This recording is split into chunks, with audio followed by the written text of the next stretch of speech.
The Leader, created in early 2019 by the government of China. Now, the Chinese have been trying to, dip their hands into animation for years.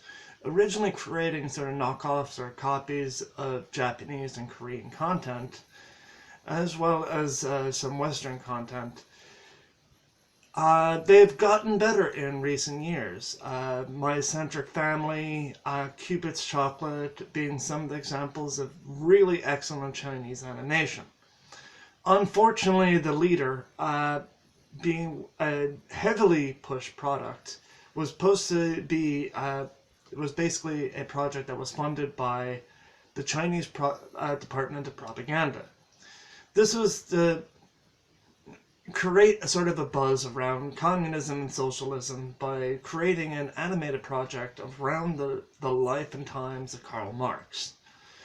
Now, even if you don't agree yourself as a communist or a socialist or whatever you want to say, in the left-hand side of things, as a work in itself, technically, it could be a very interesting history thing. Even if you hate the concept of socialism and communism and all that stuff, it could be an interesting way of actually understanding how socialism and communism actually came about, or the way that they show socialism to people that, are from those countries, and you're able to understand where they're coming from, so you can counteract it from this way. Unfortunately, this is where things start to go wrong. Probably one of the worst series in the last 10 years. The Leader is completely all over the place, going from back and forth between his early childhood to his college years to the time of his death.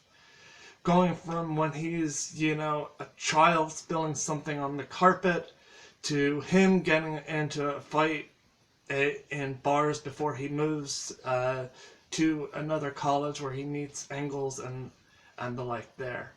One of the big weakest points of this series is it kind of defies all the stuff that would make it an interesting series.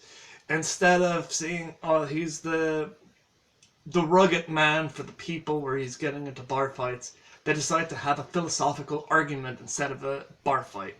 They always say, they'll get into a bar fight and never actually show the fight itself. So you'd never actually see anything to empathize with the character. They make Karl Marx way too attractive throughout the series, which one of the funniest things that actually comes out of it was some creators from various different work encouraged the people to make yoai based on Karl Marx. Well, if there is a fetish, there's one for everyone at this point.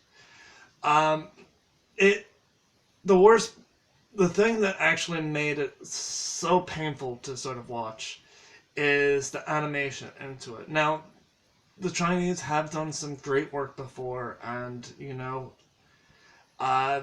it's a bit of hit and miss, just like, Japanese anime, or Korean anime, or stuff that's made over in America. Unfortunately, you expect something, it's the Department of China, Karl Marx is one of their biggest figures, you're talking about this is a government operation to try to push people to think, communism is the cool hip thing at the time. You think they could have put a little bit more effort into the animation. The best way to describe it is, it's a 2019 anime that feels like the first season of Ruby Animation. Well, the anime itself got a whopping 2.8 million people watching it on Bilby, their Chinese streaming service. Unfortunately, one of the biggest problems with this thing is you're talking about a country of 1.4 billion people. So this is a small margin of the thing.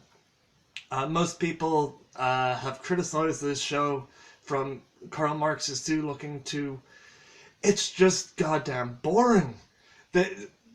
Instead of actually showing something, they always describe it, and it is painfully drawn out. Should you watch this? Probably not. This is not a thing that you should watch. It is not even fun on, oh god, I need to have some drinks and laugh at this. It is painful. If you want to actually learn something about Karl Marx, pick up a autobiography of him or one of his literature writings and read it from, I don't know, from whatever take, and take it from a historian point of view, whether you like the guy or not. It's interesting to hear about others' perspectives and how it comes the case. So this is Sean Alpha from Geek Era Podcast. Next time we're going to be talking about the dark side of Funimation. Stay tuned, guys.